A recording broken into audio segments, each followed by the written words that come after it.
아람의 다메섹과 북왕국 이스라엘의 사마리아를 함락시킨 아수르는 계속 서진 정책을 펴서 남왕국 유다를 위협하고 있었습니다.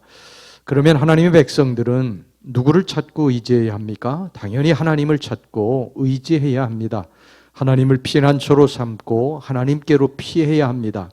하지만 유다 백성들은 하나님을 찾지 않았습니다. 그들은 애굽을 의지하였습니다. 유다 왕 히스기야는 원조 요청을 위해서 애굽에 사신을 보냈습니다. 4절, 6절 말씀 보겠습니다.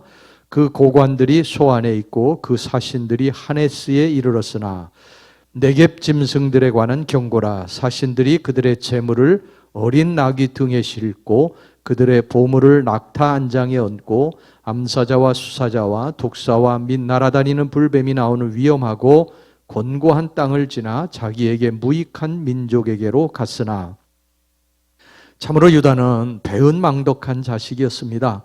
형제국인 북이스라엘이 어떻게 망했는지를 똑똑히 보았음에도 불구하고 정신을 차리지 못한 것입니다. 하나님은 그들을 애굽에서 바로에게서 인도해 내셨는데 지금 그들은 오히려 하나님을 의지하지 않고 애굽으로 내려가서 애굽을 의지하고 있는 것입니다.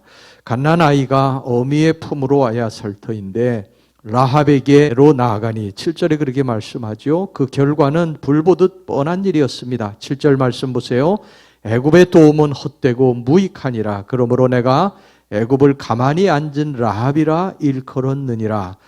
유다 백성들은 제 발로 걸어서 죽음의 늪속으로 들어가고 있었습니다. 선지자가 아무리 말리려고 했지만 그들은 뻣뻣하게 목을 세우고 마치 소경이요 귀머거리인 양 애굽으로만 향하고 있었습니다. 여러분, 성경의 애굽은 어디를 상징합니까? 세상을 상징합니다. 이스라엘 백성들, 택한 백성들이 애굽에서 나왔다고 하는 것은 세상에서 구원받았다는 것을 의미합니다. 우리는 하나님의 택한 백성들로 세상에서 구원받은 사람들입니다. 이제 세상으로 다시 돌아가면 안 됩니다. 그런데 믿는 백성들이 조금만 어려움을 만나면 세상을 그리워하고 세상으로 돌아가려고 합니다.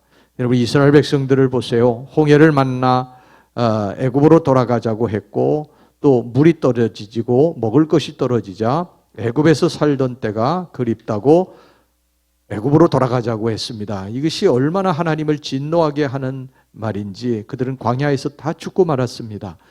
많은 사람들이 하나님을 믿으면서도 세상을 놓지 않고 그리워합니다. 세상의 것들이 자신의 환난의 때에 자신들을 보호해 줄 것이라고 믿습니다.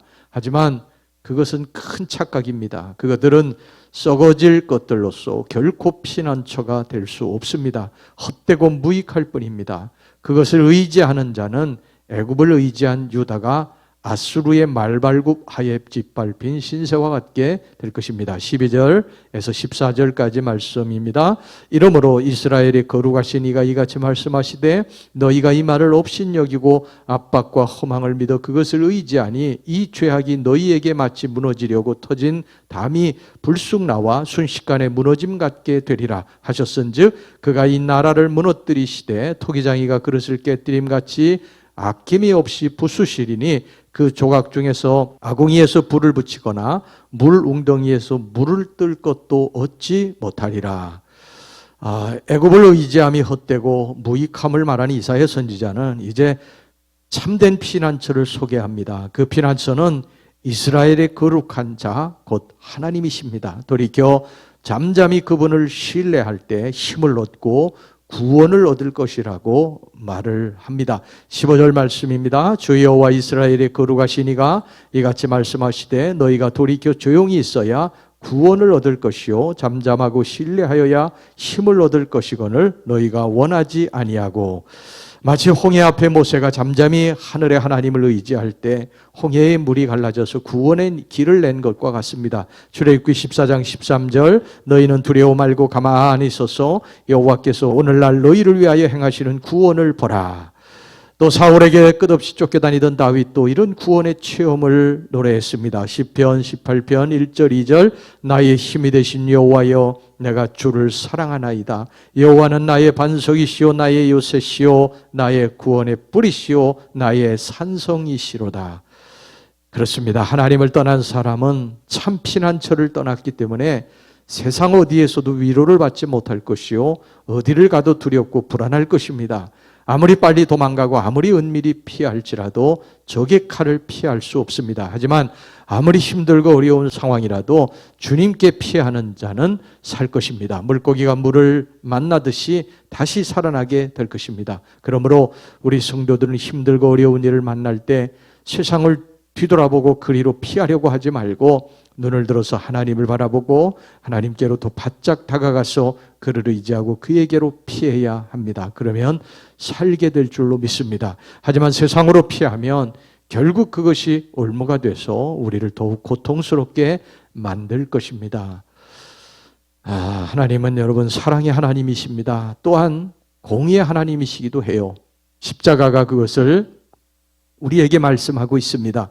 공의가 없는 사랑은 맹목적인 것이고 또 사랑이 없는 공의는 파괴적인 것이죠.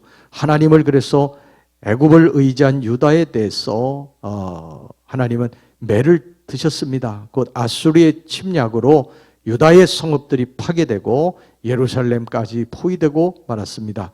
유다를 향한 하나님의 매는 무서웠습니다. 그 백성을 무릎에 앉히고 기뻐하던 때와는 딴판이었습니다. 그러나 선지자는 그 매가 유다를 죽이기 위한 것이 아님을 분명히 말하고 있습니다. 말하자면 그 매는 사랑의 매였던 것입니다. 유다가 회개의 심령으로 하나님 앞에 부르짖을 때에 하나님은 기다렸다는 듯이 즉시 고쳐주시고 그 매를 거두사 영육간의 풍성한 축복을 다시 회복시켜 주셨습니다. 마치 부모가 아픈 심정으로 아이의 매 맞은 자국을 어루만지듯이 하나님께서도 풍성한 긍휼로 그 백성의 상처를 싸매며 그 맞은 자리를 친히 치료하셨습니다. 26절 말씀 보세요.